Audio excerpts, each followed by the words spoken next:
The growl came first, then the teeth. My cub, Vashka, tore across the landing field, with her claws digging into the dirt, her eyes locked on the nearest human, like she had already decided the outcome of the fight. I shouted her name, but she was already moving too fast to stop. Every soldier around me froze. Nobody expected the first contact between our people and the humans to begin with a predator sprinting toward a woman's leg. I am Rakos, 3rd Scout of the Vanthari fleet, and I had trained Vashka since she was small enough to fit inside my palm. She was fast, sharp, and loyal only to strength. On my homeworld, a cub like her only obeyed masters who could stare down a storm without blinking. She had never once obeyed anyone outside our bloodline. Not my brother, not my commanding officer, not even the beast trainers who raised 100 cubs before her. So when she opened her jaws and closed them around the human woman's boot, I expected screaming. I expected the woman to fall back, maybe cry out, maybe run. That was the natural order of things. Predators test the weak, and the weak show fear. Fear was supposed to be the first lesson every species learned when it met us. The woman did not scream. She looked down at Vashka with an expression I can only describe as mild annoyance, the same look someone gives a fly buzzing near their food. Her boot was still trapped in my cub's jaws, but her shoulders did not tense. Her breathing did not change. She raised one hand, index finger extended, and pointed it straight at the ground beside her feet. "Sit," she said. Just one word. Calm, flat, almost bored. I have replayed that moment more times than I can count since then, and I still do not have a full answer for what happened next. Vashka's ears folded back against her skull. Her tail, which had been raised high in challenge only a heartbeat before, dropped and curled between her legs. She let go of the woman's boot, backed up 2 steps, and sat down in the dirt, whining softly like a cub caught misbehaving by her own mother. I did not move. None of us moved. Around me, 4 other scouts stood with their mouths slightly open, their weapons forgotten at their sides. The only sound on that landing field was Vashka's small, pitiful whine and the wind moving through the grass. The woman crouched down, patted Vashka once on the head like she was greeting a slightly overeager house pet, and continued walking toward the cargo containers she had been unloading before the interruption. She did not look back at us. She did not seem to think anything unusual had happened at all. My name for our species roughly translates to the ones who walk before the storm. We are not small, and we are not soft. My people have hunted the largest creatures on our homeworld for generations, using nothing but claws, patience, and the kind of nerve that lets you stand still while something twice your size charges toward you. Our cubs are bred and trained to recognize dominance instinctively, the same way a human child might recognize warmth or cold. A cub does not sit for someone weaker. A cub does not retreat from someone who poses no threat. And yet here was Vashka, sitting in the dirt, whining, because a human woman pointed a finger and said one word. I finally found my voice. "Report," I said to nobody in particular, though I think I was really talking to myself, trying to make sense of what my own eyes had shown me. Behind me, one of the younger scouts, a broad-shouldered soldier named Drenik, cleared his throat. "Commander Rakos, should we intervene?" "Intervene in what?" I asked. The cub already stopped. "The cub obeyed a human," Drenik said, and the way he said it made it sound like he was describing something impossible, like water flowing uphill, or stars falling out of the sky in neat rows. I walked forward slowly, keeping my hands visible and my posture relaxed, the way we always approached new species during first encounters. The humans around the landing field barely reacted to my arrival. A few glanced up from their work, nodded politely, and went back to their tasks. One older man even offered a small wave, the same casual gesture you might give a neighbor across a fence. This unsettled me more than if they had raised weapons. We had studied the humans from orbit for several cycles before making contact. Our reports described them as physically unimpressive, no claws worth mentioning, no natural armor, blunt teeth built for grinding plants rather than tearing meat, weak eyesight in low light, slow reflexes compared to most predator species we had encountered across a dozen star systems. On paper, humans were exactly the kind of creature nature usually placed near the bottom of the food chain, the kind that survives by hiding, not by standing tall.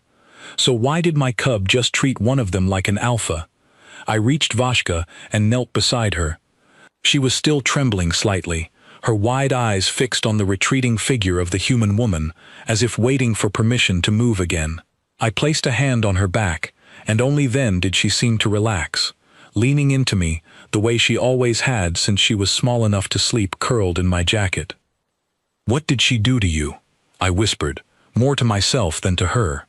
Vashka only whined again, low and confused, like she did not have an answer either. I stood and turned to find the woman had reached her cargo container and resumed stacking supplies as though nothing at all had happened. She moved with an easy rhythm, lifting boxes that looked heavy enough to challenge two of our own soldiers, setting them down with barely a change in her breathing. I studied her for a long moment. She was not unusually large for a human. She was not wearing any visible technology beyond a simple wrist device and a communication earpiece. There was no collar around Vashka's neck reacting to some signal. There was no scent trail I could detect that might explain a chemical trick. There was only the finger, the word, and the sudden and total submission of a creature that had never submitted to anyone outside our bloodline. I approached her carefully. "Excuse me," I said, using the translator strapped to my collar to convert my words into her language. "May I ask what you did to my cub?" She looked up, wiped her hands on her trousers, and studied me for a moment with an expression that held more curiosity than caution. "Your what?" "The young predator," I said, gesturing back toward Vashka, who was now cautiously sniffing the air near my boots, but making no move to approach the woman again. "She has never obeyed anyone outside my own people.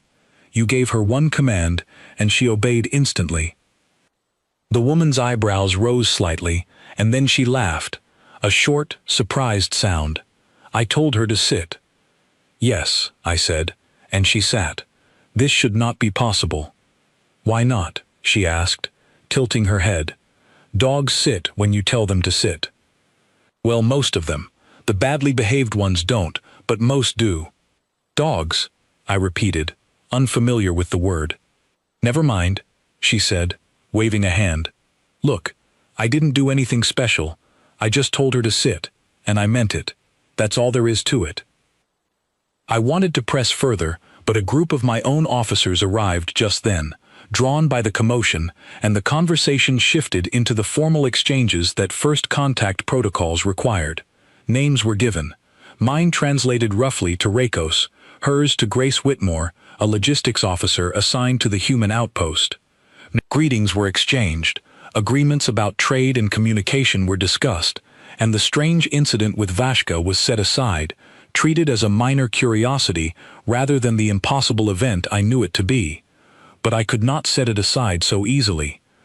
That night, back in our temporary camp on the edge of the human settlement, I sat outside my tent with Vashka curled against my side, watching the unfamiliar stars of this system.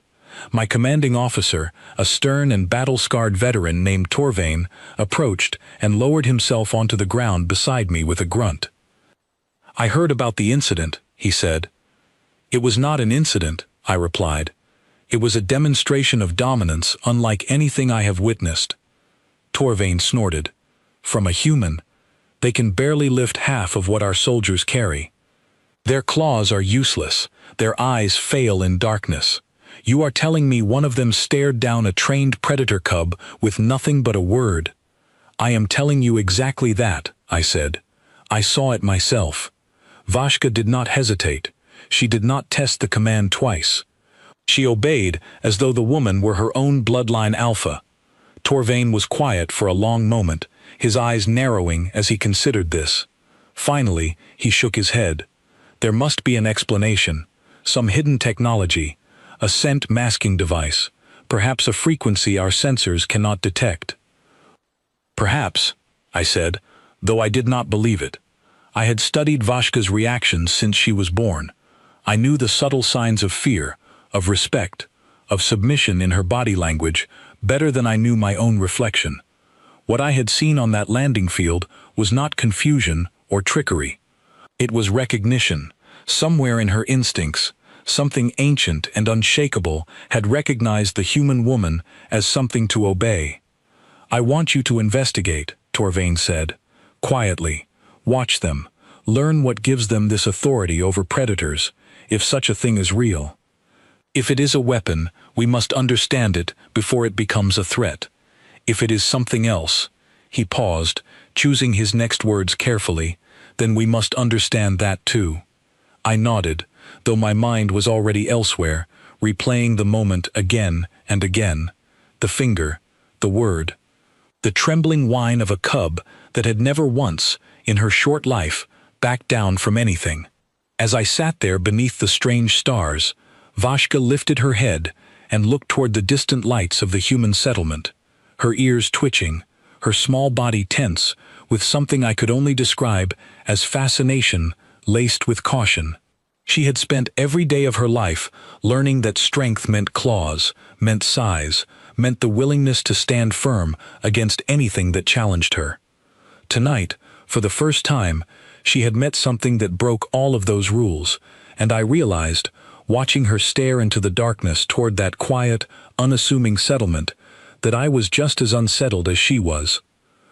Something about these humans was not what our reports had promised, and I intended to find out exactly what that something was, no matter how long it took, or how many uncomfortable truths I would have to accept along the way. The wind shifted, carrying the distant sound of human laughter from somewhere near the settlement, easy and unbothered, as if the events of that afternoon had already been forgotten by everyone except us.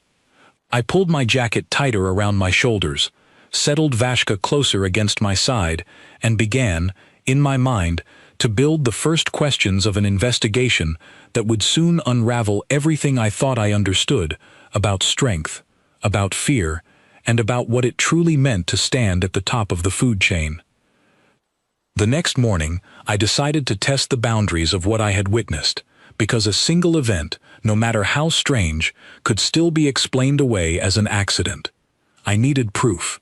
I needed to know if this was something unique to Grace Whitmore or if it belonged to humans as a whole.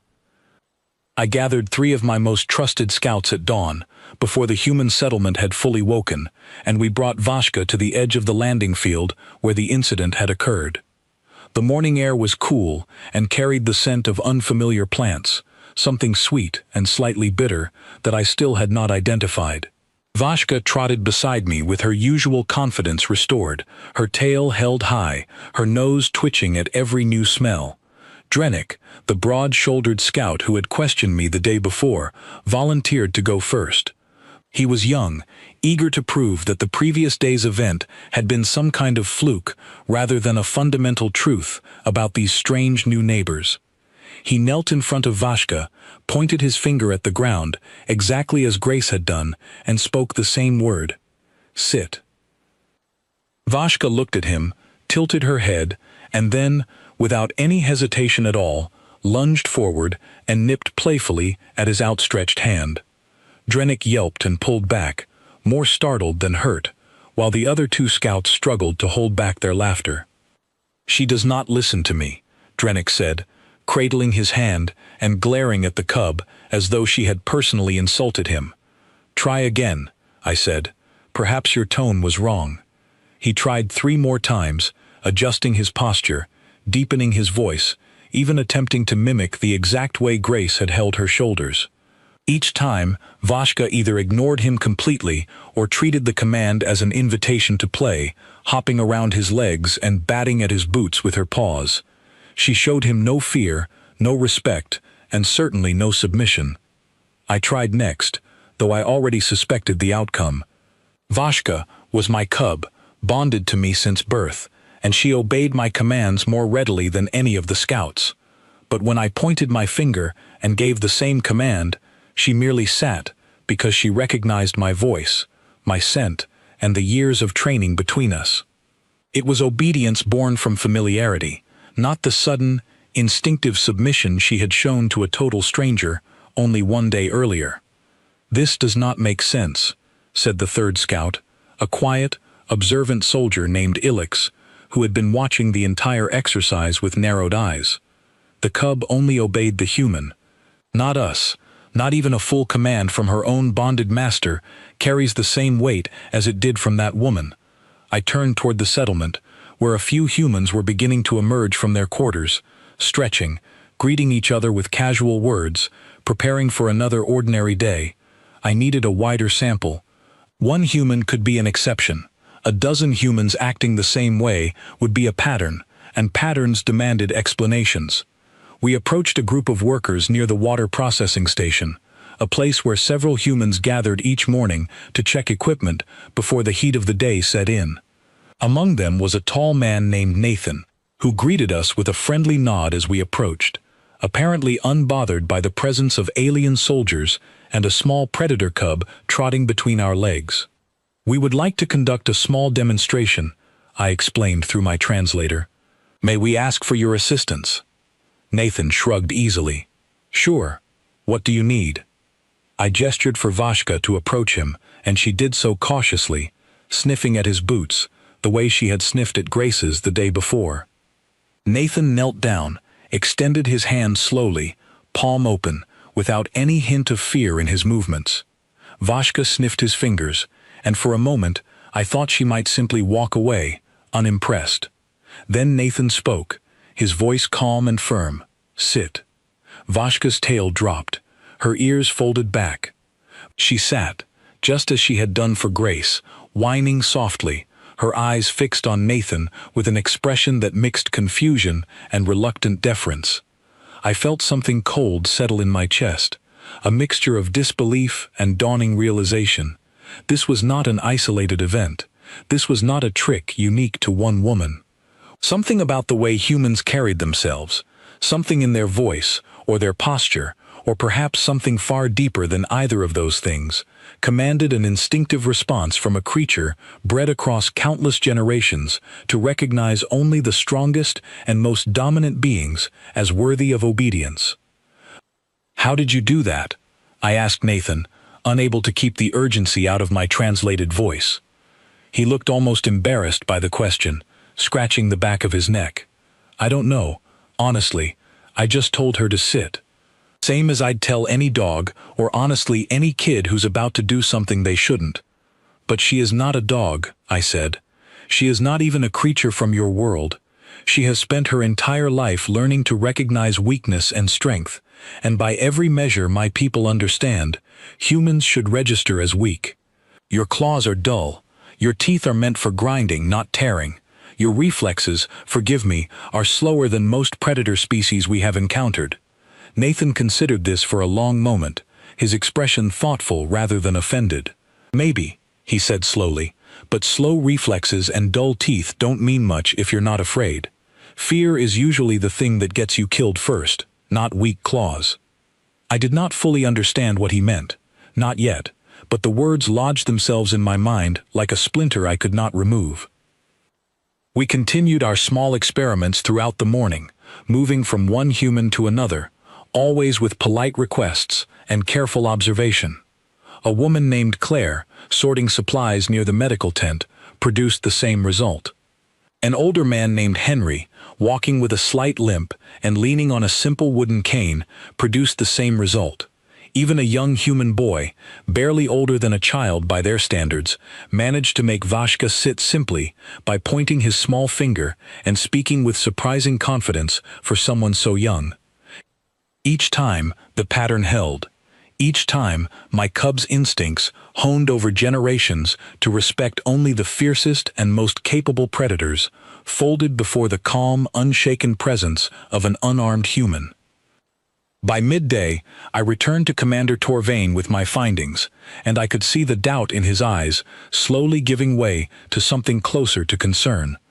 "This cannot simply be explained by hidden technology," I told him. "We tested 12 different humans. None wore identical devices. None carried any weapon or scent emitter that our sensors could detect.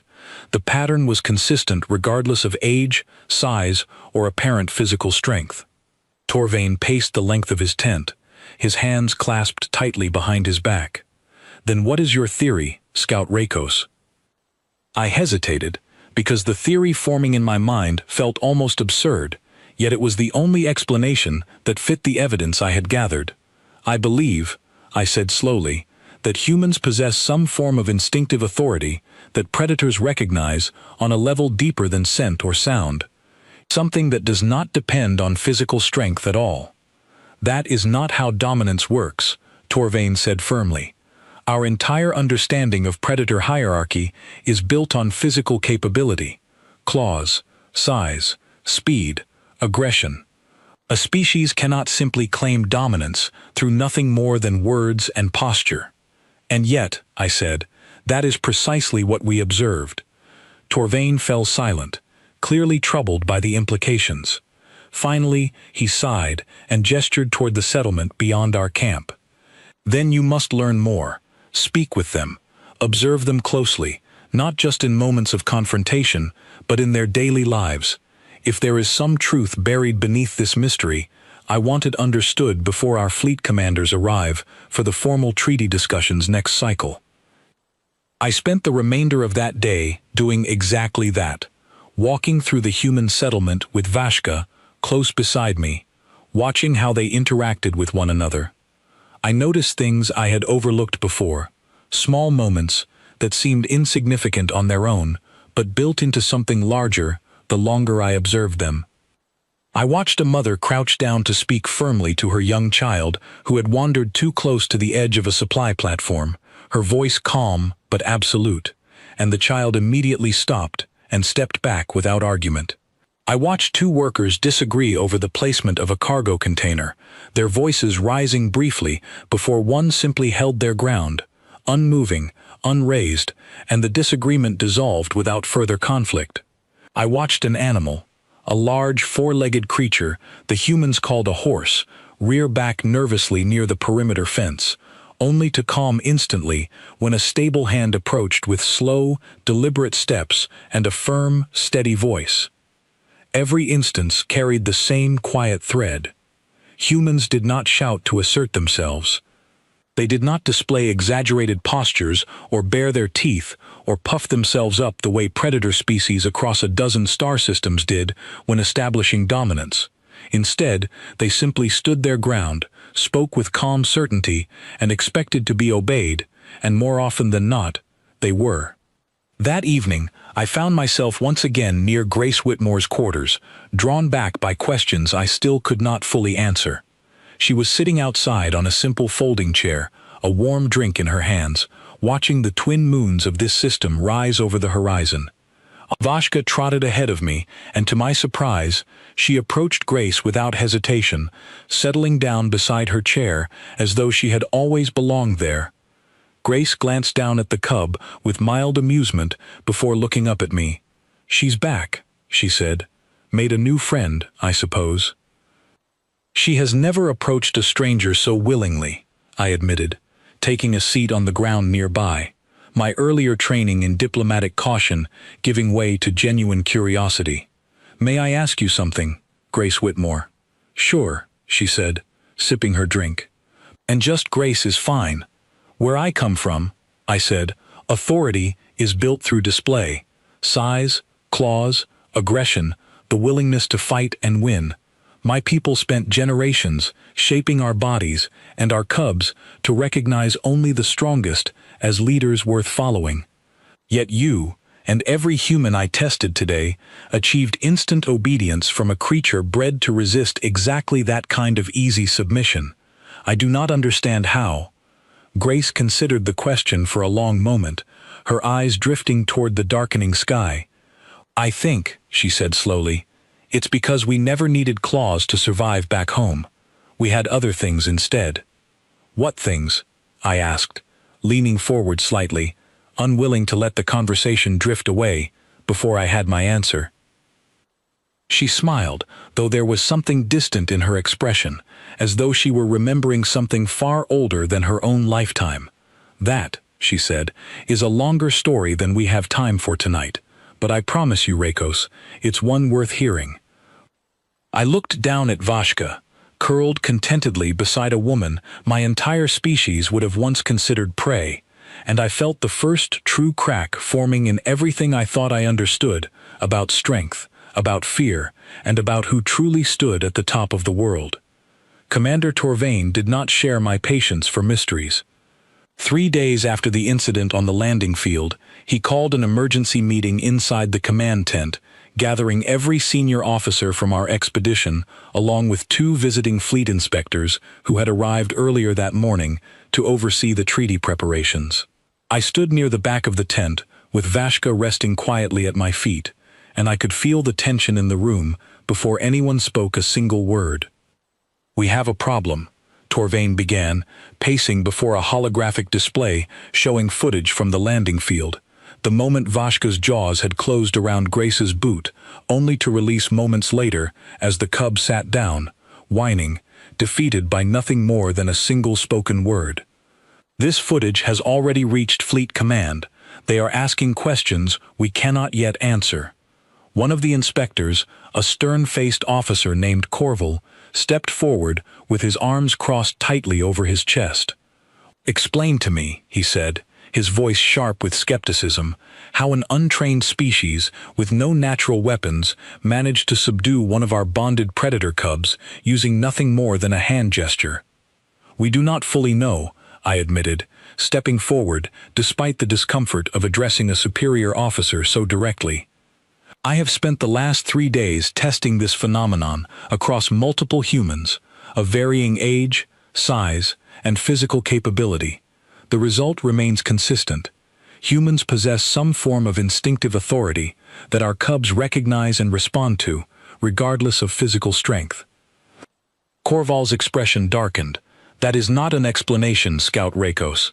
That is a description of the mystery, dressed up as an answer."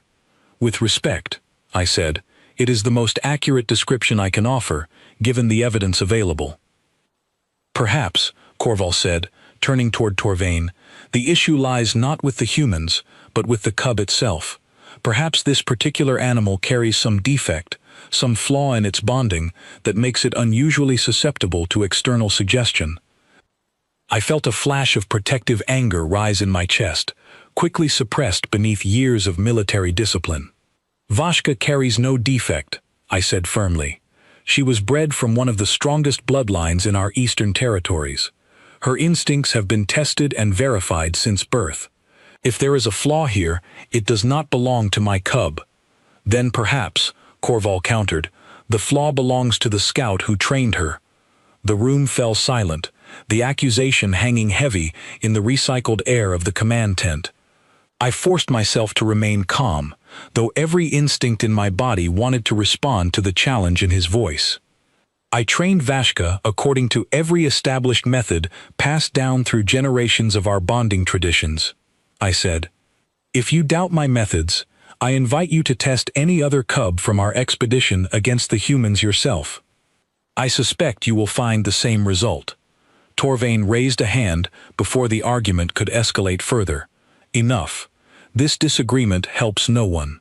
Inspector Corval, if you doubt Scout Rakos's findings, I encourage you to conduct your own tests. In the meantime, I want a full investigation into human physiology, culture, and history.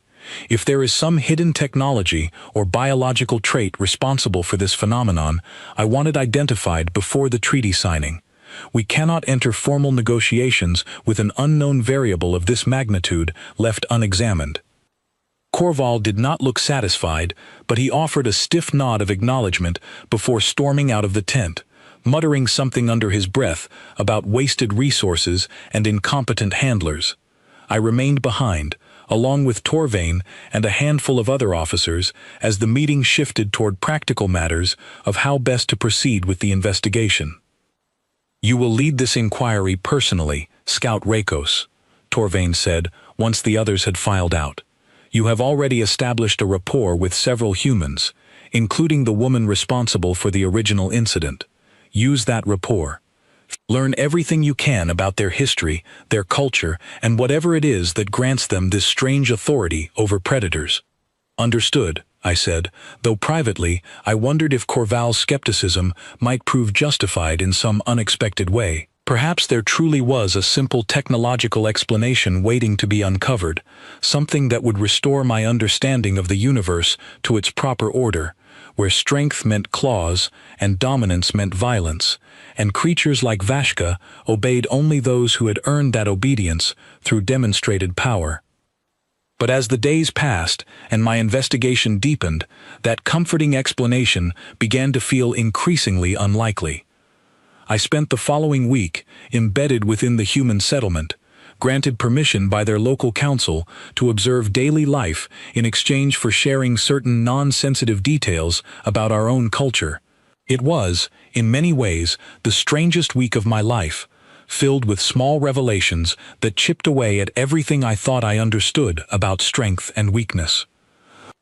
I watched humans train their own domesticated animals, creatures they called dogs and horses, and even large birds of prey they used for hunting small game. In every case, the training relied not on force or intimidation, but on calm, consistent authority delivered through voice and posture alone. I watched a trainer named Oliver work with an enormous dog breed used for guarding livestock, a creature nearly as large as Vashka would grow to be, and I noted how the animal responded instantly to commands delivered without raised voices or aggressive gestures. "Doesn't the size difference concern you?" I asked Oliver one afternoon, watching him guide the massive dog through a series of commands in an open training yard. That creature could easily overpower you if it chose to resist. Oliver laughed, wiping sweat from his brow as he offered the dog a small reward for completing a difficult exercise. "Sure, physically, absolutely, but it's not really about size, is it? It's about who believes they're in charge. Dogs figure that out pretty quickly, and once they know, they don't usually bother testing it." "But how do they know?" I pressed. "What signal tells them?" Oliver shrugged, the same casual gesture I had seen from nearly every human I questioned on this subject. "Honestly, I couldn't tell you exactly. I just know when I'm calm and sure of myself, they listen. When I get nervous or unsure, they can tell, and they push back." I recorded these observations diligently, though I remained unsatisfied by the vague, instinctive answers humans consistently gave when I asked them to explain their own authority.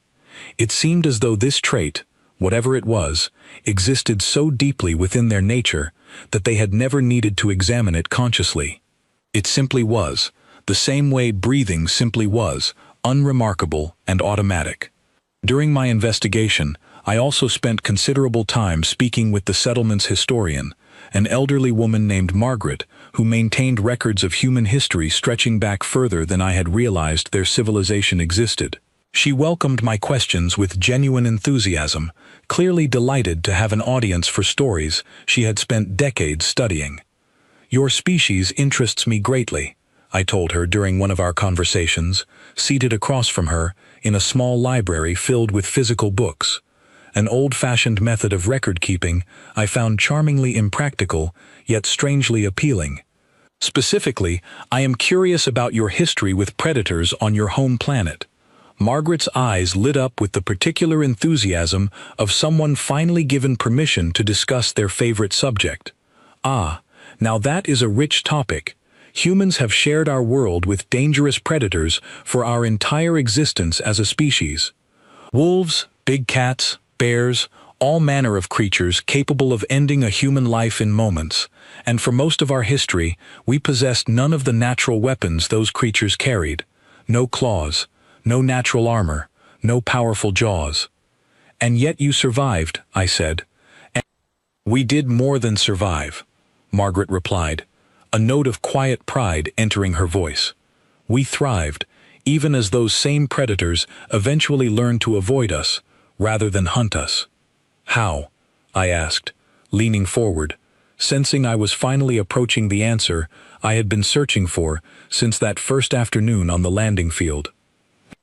Margaret smiled, though she did not immediately answer, instead reaching for one of her older books and flipping through pages filled with illustrations depicting ancient humans facing down large, dangerous animals with nothing more than simple tools and steady expressions. "That," she said, is a story that takes a bit longer to tell properly, but I suspect, young scout, that you are exactly the sort of person who deserves the full version, rather than a shortened summary. I agreed eagerly, arranging to return the following day for what she promised would be a thorough explanation. As I left the library that evening, walking back through the settlement toward our camp, with Vashka trotting contentedly beside me, I noticed something I had not paid attention to before. Every human I passed carried themselves with that same quiet, unremarkable confidence. Whether they were young or old, physically strong or comparatively frail, skilled warriors or simple farmers tending to crops. It was not aggression, it was not display. It was something quieter, steadier, and somehow more permanent than the loud, forceful dominance my own people had built their entire society around.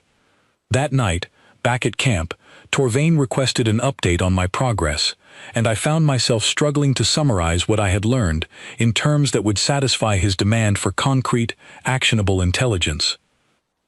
I have not yet identified a technological or biological cause, I admitted, but I believe the answer lies somewhere within their history, something related to their long relationship with predators on their home planet. Their historian has offered to explain further tomorrow. Torvain's expression remained skeptical, though slightly less hostile than during our earlier confrontation with Inspector Corval. Fleet Command grows impatient, Scout Rakos. They want answers before the treaty signing, not folk stories from an elderly librarian. With respect, Commander, I said carefully, I believe those folk stories may contain exactly the answers Fleet Command is searching for. Sometimes the truth about a species reveals itself not through their weapons or their technology, but through the stories they choose to remember about themselves. Torvain studied me for a long moment, and I could see him weighing his frustration against his own growing curiosity, an emotion he had likely felt building since witnessing the footage from that first encounter. Finally, he sighed and waved a hand in reluctant permission. Continue your investigation, but I want results soon, Rakos. This mystery cannot remain unresolved forever. I returned to my quarters that night, Vashka curling up beside me as she always did, though I noticed she seemed unusually restless, occasionally lifting her head to stare toward the direction of the human settlement, as though something about that place had fundamentally reshaped her understanding of the world, the same way it was reshaping mine. I lay awake long into the night, staring at the unfamiliar ceiling of my temporary quarters, turning over everything I had learned so far. Humans possessed no natural weapons, no claws, no armor, nothing that should have placed them above any predator species in the natural order of survival. Yet somehow, across countless encounters with dangerous creatures throughout their history, they had emerged not as prey, but as something else entirely, something that predators instinctively recognized and respected, even when that respect defied every rule of size, strength, and physical capability.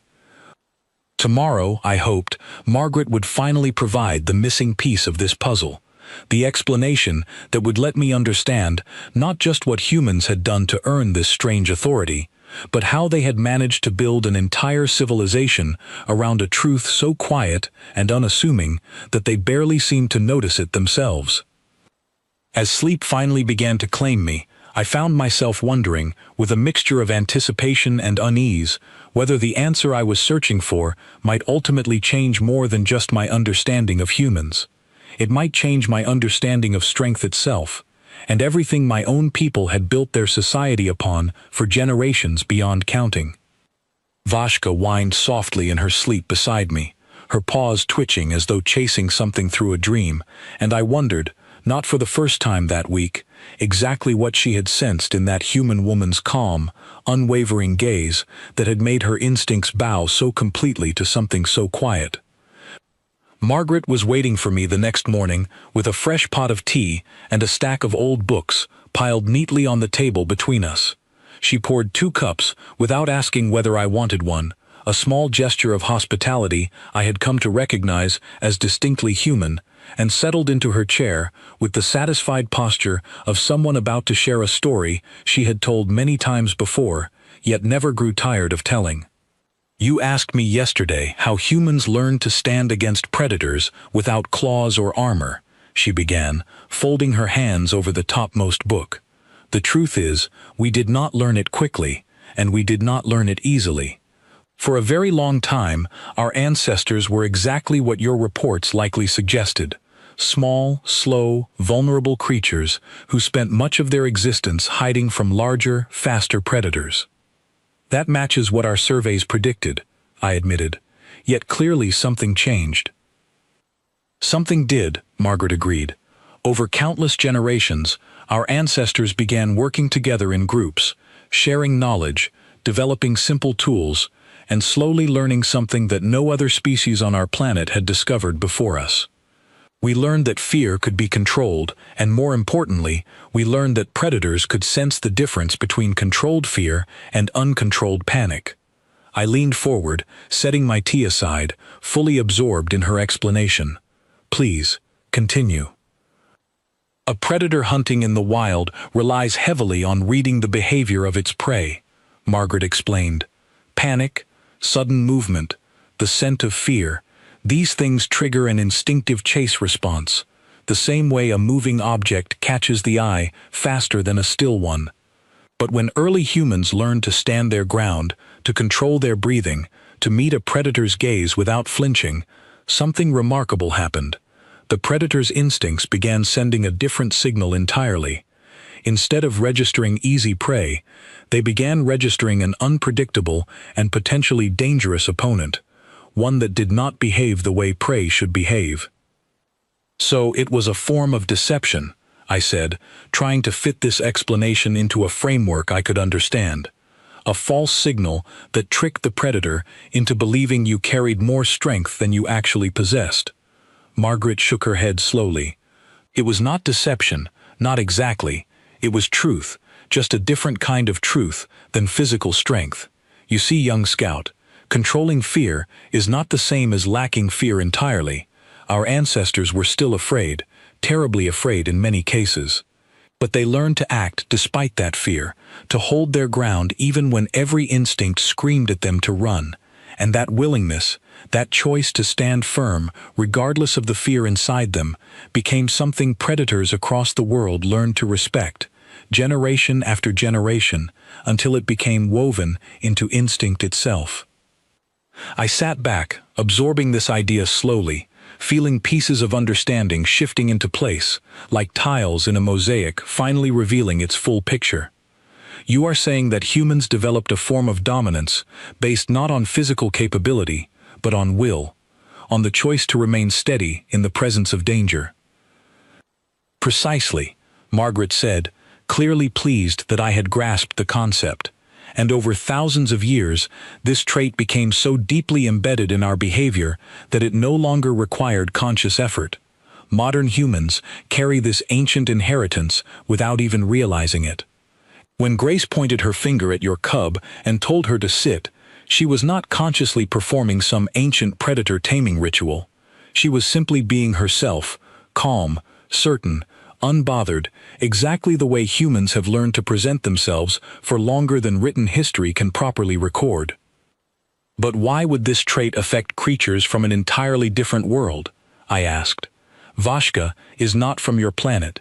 She has never encountered a human predator, nor has she inherited any instinct specifically tuned to recognize your species. Margaret considered this question carefully before answering. I suspect the answer lies in something more universal than species-specific instinct. Fear, panic, submission, dominance.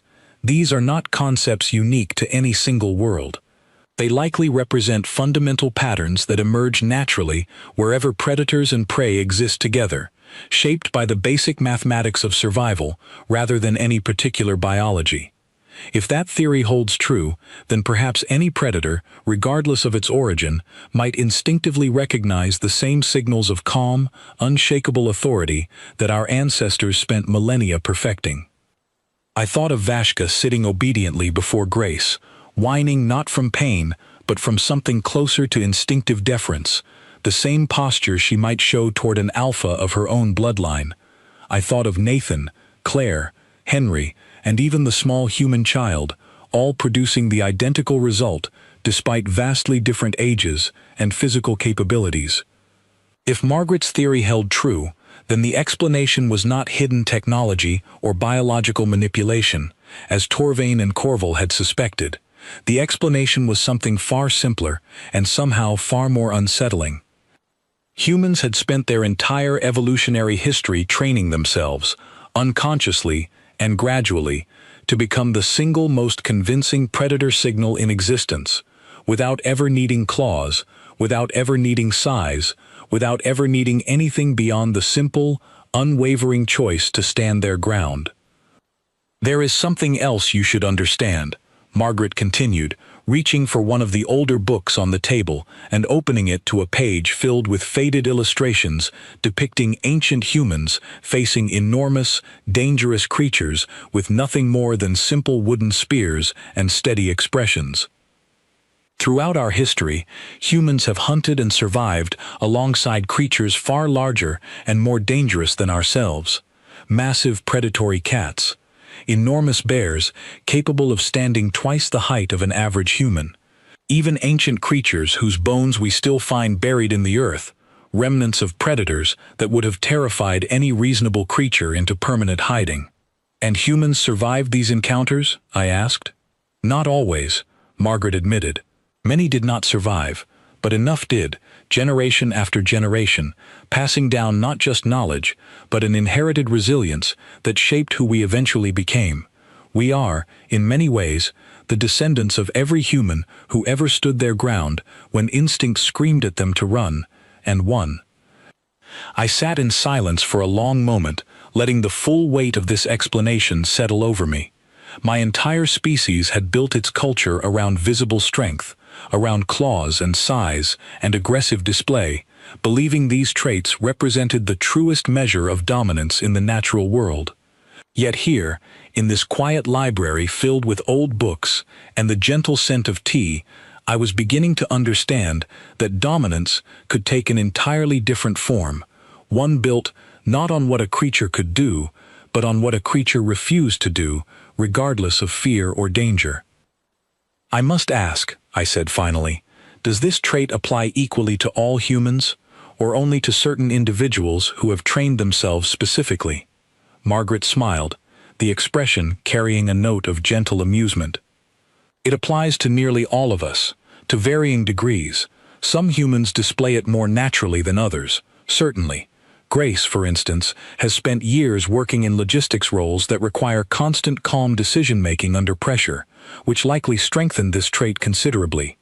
But even a small child, as you discovered during your experiments, carries enough of this inherited steadiness to produce the same result, simply because it is woven so deeply into what it means to be human." I thanked Margaret for her patience and her knowledge, gathering my notes carefully before returning to camp, my mind racing with implications I had not fully considered before this conversation. If humans truly possessed this inherited authority over predator instincts, an authority built not on technology or biology, but on countless generations of simply refusing to run, then the treaty negotiations, happening within the following days, would need to proceed with an entirely different understanding of who exactly we were dealing with. When I reported my findings to Commander Torvain that evening, I watched his expression shift slowly from skepticism to something closer to genuine unease. "You are telling me," he said slowly, "that an entire species evolved dominance through nothing more than refusing to display fear." "Essentially, yes," I confirmed. "There is no hidden weapon, Commander, no secret technology. The answer was always simpler than we assumed, and perhaps that is exactly why it took us so long to recognize it." Torvain paced the length of his tent for several minutes, clearly wrestling with the implications of what I had just told him. "Our entire military doctrine is built around physical superiority," he said finally. "Larger claws, faster reflexes, more aggressive posturing during negotiations. If humans possess some inherent authority that bypasses all of that entirely, we may need to reconsider how we approach not just this treaty, but every future encounter with this species." "I believe that would be wise," I said. "Humans do not need to prove their strength through violence or display, Commander. They simply need to remain calm, and somehow, that calm alone carries more weight than anything our own traditions have prepared us to expect. Torvain fell silent again, staring at the holographic display, still showing the footage of Vashka sitting obediently before Grace, whining softly, defeated not by force, but by something far quieter and far more permanent. "Inspector Corval will not be pleased with this explanation," he said eventually. He was expecting a technological solution, something we could counter or replicate. "There is nothing to counter," I said, "and I am not certain there is anything to replicate either. This trait belongs to humans, specifically because of their unique history, their specific relationship with predators across countless generations. It is not a weapon that can be stolen or copied. It is simply who they are." As I left Torvain's tent that night, walking back toward my own quarters beneath the unfamiliar stars of this system, I found Vashka waiting for me exactly where I had left her, though her attention remained fixed toward the direction of the human settlement rather than toward my approach. I knelt beside her, running a hand along her back, feeling the familiar warmth of her fur beneath my palm. "You recognize something in her," I said quietly, more to myself than to my cub. "Something older than either of us understands fully. Something that exists beyond claws, beyond size, beyond everything my people have spent generations believing about strength." Vashka turned her head toward me, her eyes calm now, no longer confused or unsettled the way they had been in the days following the initial incident. She seemed, in her own quiet way, to have already accepted a truth that I was only now beginning to fully understand. Somewhere in her ancient predator instincts, shaped across a different world entirely, she had recognized something universal in Grace's calm, unwavering presence, something that transcended species, transcended biology, and spoke to a deeper truth about what it truly meant to stand unafraid at the top of the world. I looked toward the settlement one final time before retiring for the night, watching the scattered lights of human quarters glowing softly against the darkness, ordinary and unremarkable, exactly as they had appeared every night since our arrival. Yet knowing what I now knew, that quiet, unassuming scene carried an entirely different weight, the weight of an ancient inheritance passed down through countless generations of creatures who had chosen, again and again, to stand their ground rather than run. Tomorrow, the treaty discussions would begin in earnest, and I suspected that everything my people thought we understood about strength, about dominance, and about our place among the stars was about to be quietly, permanently rewritten. The treaty signing took place 7 days later, inside a large gathering hall the humans had constructed near the center of their settlement, its walls decorated with simple banners representing both our peoples.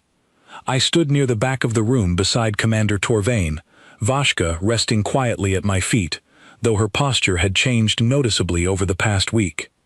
She no longer displayed the confused, unsettled energy from those first days. Instead, she watched the proceedings with a calm curiosity, occasionally glancing toward Grace, who stood near the front of the hall, representing the settlement's logistics division among the human delegation. Inspector Corval stood near the front as well, representing our fleet command, his expression carefully neutral despite the tension I knew still lingered beneath his composed exterior. He had conducted his own tests over the previous days, just as Torvain had suggested, and though he had never openly admitted defeat, I noticed he no longer challenged my findings with the same aggressive skepticism he had shown during our first meeting. The negotiations themselves proceeded smoothly, covering trade agreements, communication protocols, and the establishment of formal diplomatic channels between our two peoples. I found myself only half listening to the specific details, my attention instead drawn to the subtle dynamics playing out around the room. My own officers, who had entered these negotiations expecting to project dominance through careful posturing and calculated displays of confidence, now seemed uncertain how to proceed, their usual tactics feeling suddenly inadequate against a species that required no such performance to command respect. The humans, meanwhile, negotiated exactly as they always seemed to conduct themselves, calm, direct, and utterly unbothered by the presence of alien officers who could, by every physical measure, have easily overpowered them. There was no fear in their posture, yet also no unnecessary aggression, simply a steady, confident presence that filled the room without demanding attention through force.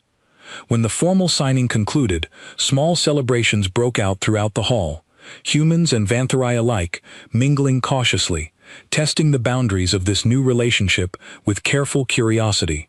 I found myself standing near Grace once again, watching as Vashka approached her without any hesitation whatsoever, settling down beside her with the easy familiarity of an old companion rather than a creature who had once tested her with bared teeth on their very first encounter. "She likes you," I observed, watching Grace absently scratch behind Vashka's ears. "Seems that way," Grace agreed, smiling down at the cub. "Didn't expect to make a friend quite like this when I signed up for this assignment." Neither did I expect my cub to abandon every instinct I spent years training into her, I said, though there was no real complaint in my voice, only genuine curiosity. "Margaret explained the history behind your species' authority over predators. I confess, it has changed my understanding of strength itself." Grace glanced up at me with mild surprise. "She told you the whole story, huh? That's quite an honor.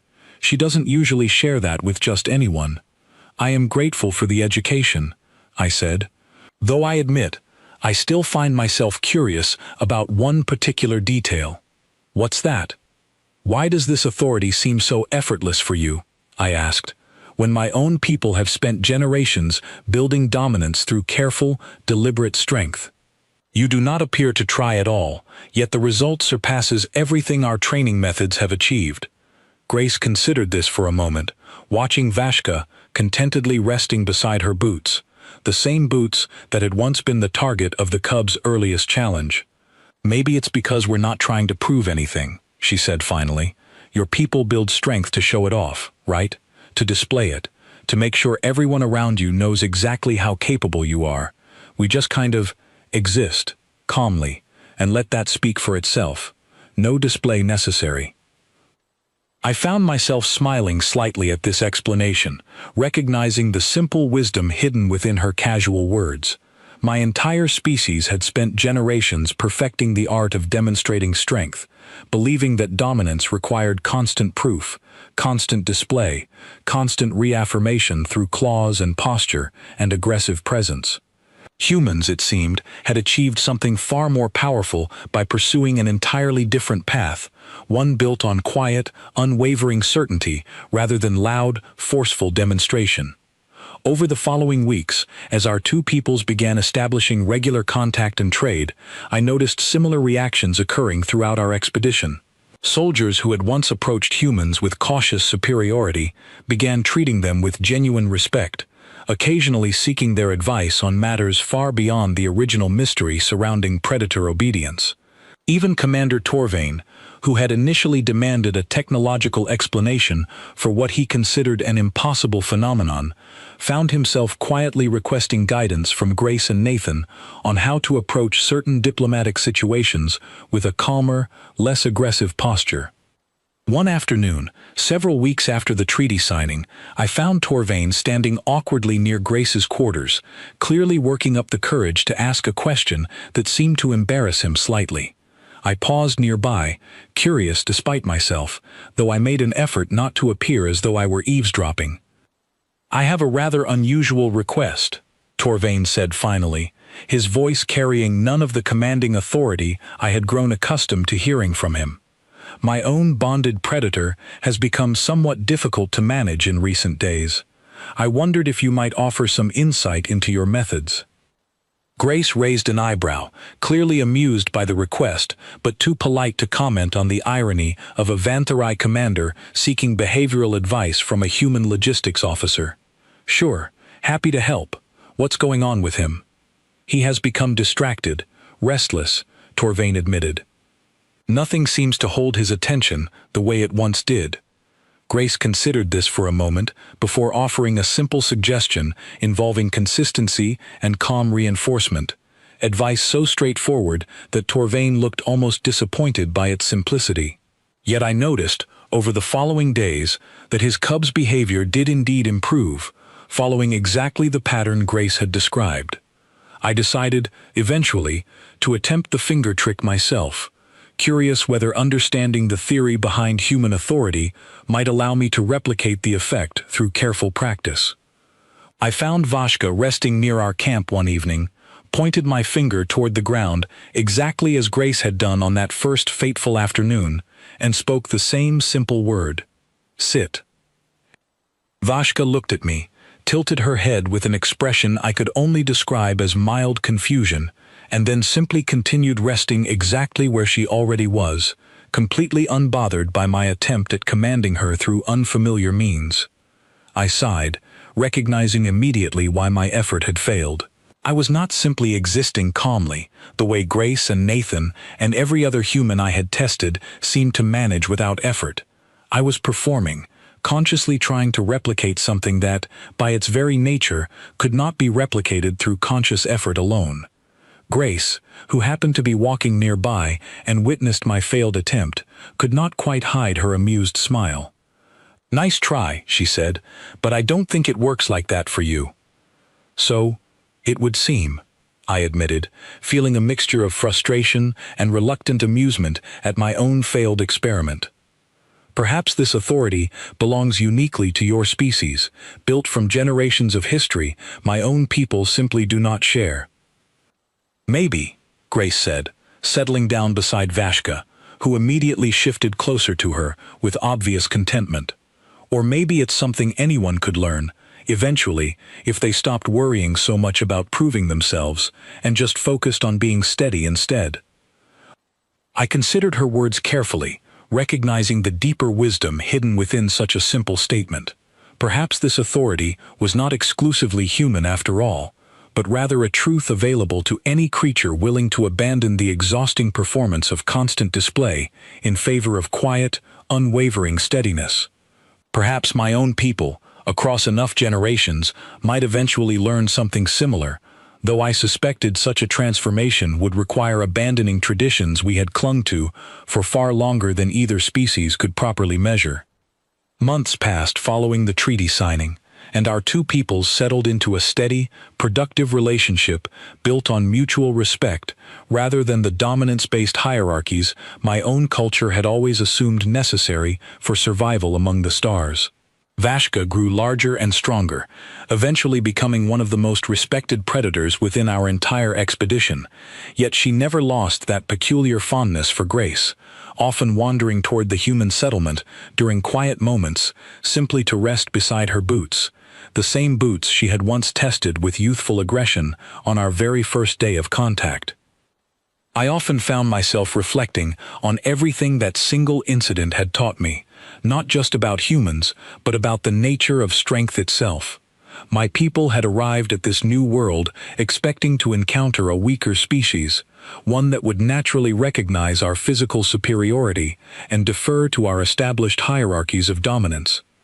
Instead, we discovered something far more humbling, a species that commanded respect not through claws or size or aggressive display, but through something quieter and ultimately more permanent, an unshakable steadiness inherited across countless generations of standing firm against creatures that should have, by every reasonable measure, overwhelmed them entirely. We came to this world believing we understood exactly what it meant to stand at the top of the natural order. We left with a far deeper understanding, one that humbled us in ways no battle or negotiation ever could. Humans had never needed to prove they were dangerous. They simply needed to remain calm, and somehow, against every expectation my people carried into that first fateful encounter, that calm alone had proven stronger than every claw, every fang, and every aggressive display our entire civilization had been built upon. Vashka still occasionally wanders toward Grace's quarters, even now, long after our formal mission concluded, settling contentedly beside those same familiar boots, the same boots her teeth once tested on a day that changed everything I thought I understood about strength, about fear, and about what it truly means to stand unafraid before the world. I suppose, in the end, we arrived expecting to teach humanity something about predators. Instead, we quietly learned that humans had been predators all along, patient, steady, and remarkably polite about it.